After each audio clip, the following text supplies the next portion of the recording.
am so nervous. Tammy didn't mention the National Enquirer article either. So you got to put it all in perspective. I want you to take a moment. I mean, we've been talking about sustainability, kind of retooling ourselves, rethinking about what we want in the world. And I want you to take a second and think about what new purchase, what item would you want to hold in your arms as you die?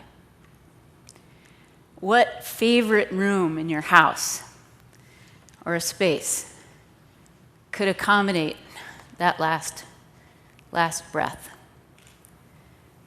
Can you imagine how our consumer patterns would change and how small our houses would shrink if we asked those questions a little more often?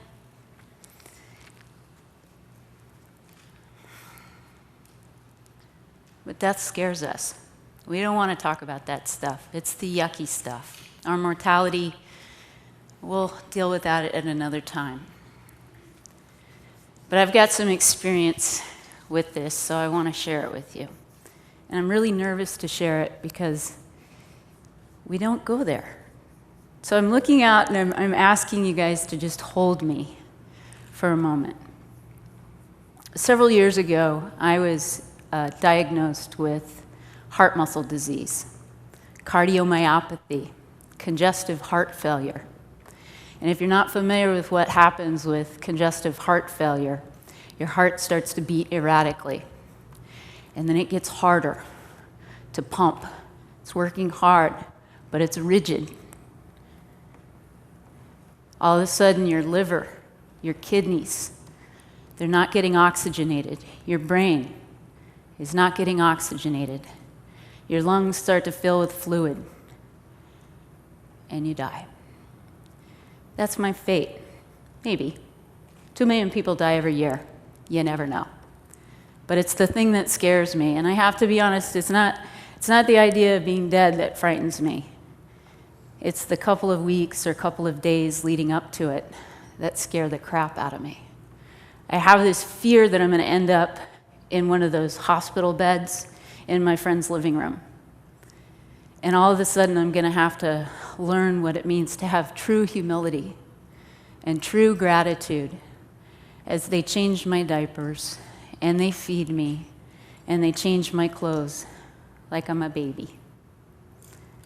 I'm going to have to discover true love as they tell me that they're so glad they've had this time to walk with me. It seems to me it's going to take great courage to die in my friend's arms.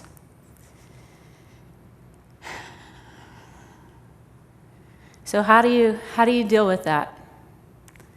7 years ago, my answer was to build a little house. I got rid of my mortgage, got rid of most of my personal possessions, and downsized myself into a little tiny house. 1 bedroom, 4 wheels, 7 windows, 84 square feet of living space. It's got everything I need. Place to cook, place to pee, place to hang out, place to be Dee Williams, place to sleep. My kitchen is not very elaborate. I'm off the grid. So I don't have a refrigerator. I have a cooler. Beer and half. What more do you need? And that is really true. Especially right now. It's like the half and half in this morning coffee. I'm really looking forward to a beer. My kitchen has a 1-burner stove. I've never been a good cook. I will never be a good cook. I let go of that myth. I don't need a chef's kitchen to make me happy. The bathroom. So you walk in my house, I've got my kitchen layout. The bathroom is directly across from it. One thing you'll notice is missing is the little flushy part of the toilet. I have a composting toilet, which, okay, feel the love, Portland, it's a bucket. So I shower at my neighbor's house or at work. I don't have water coming into my house. That way I don't have to deal with water going out of my house. This is my living room, and it's got an 11.5-foot ceiling. So, even though it's only about a 6-by-6-foot space, it's got a lot of room. I've got this skylight up above it. I can see everything that's going on. It's an awesome place to hang out. What I don't have is enough room to do the Bollywood dancing that we're going to do later. But I wasn't very good at it anyway. My sleeping loft.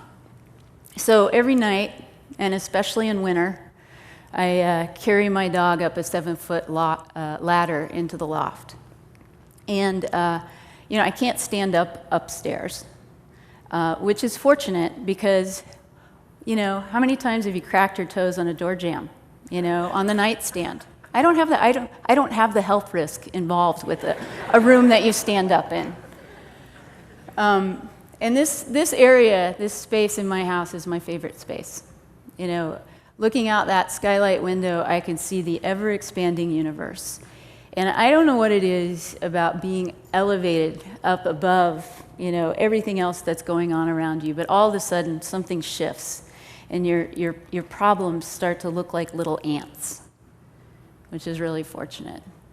And the rest of the world starts to kind of have a stretch to it, a nice horizon, and everything seems to expand out in a way that gives you enough time and space to kind of contemplate why you're here.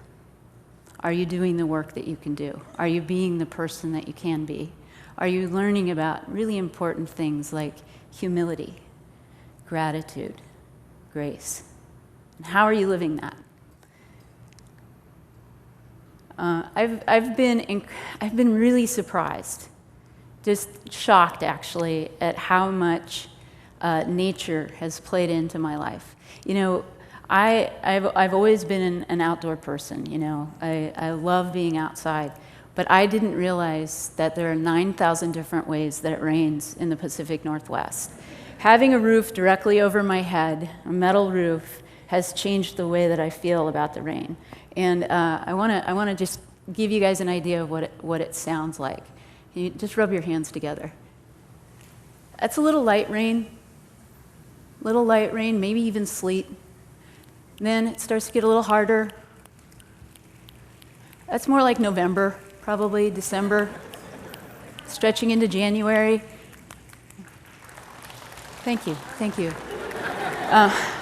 That's more like January, February, March, April, most of May this year.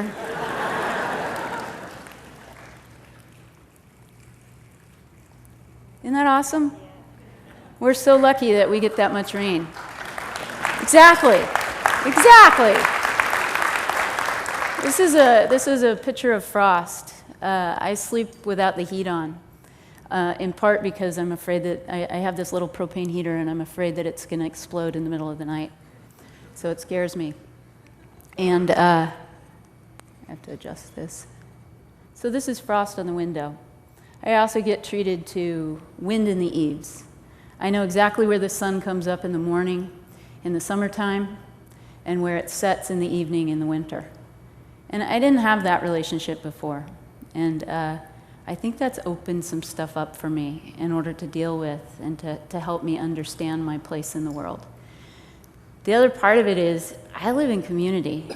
My house sits in somebody's backyard.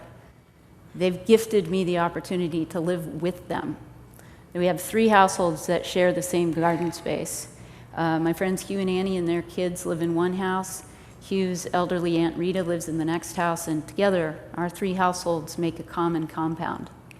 And I've learned a tremendous amount of what it means to live in community by letting go of my autonomy.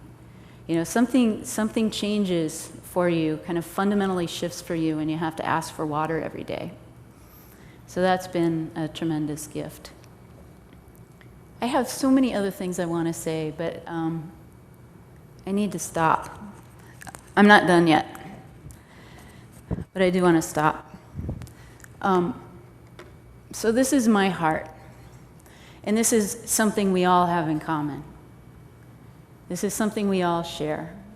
You know, today our hearts will beat 80 to 100,000 times.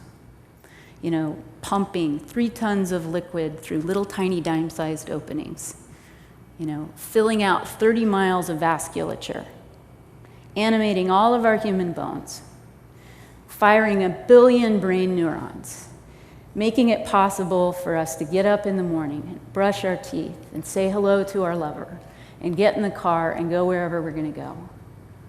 Our hearts are a powerhouse, a miracle, and they do all of this work without much thought from us, without much help from any bit of human technology. And we get this one shot at life. We get this one chance to discover our soul. This is something we all share.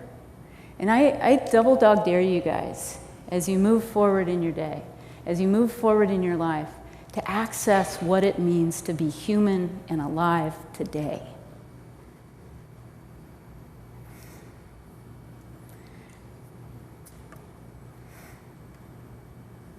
Gratitude, humility, grace. There is not enough of that going around. Gratitude, humility, grace. Double dog dare.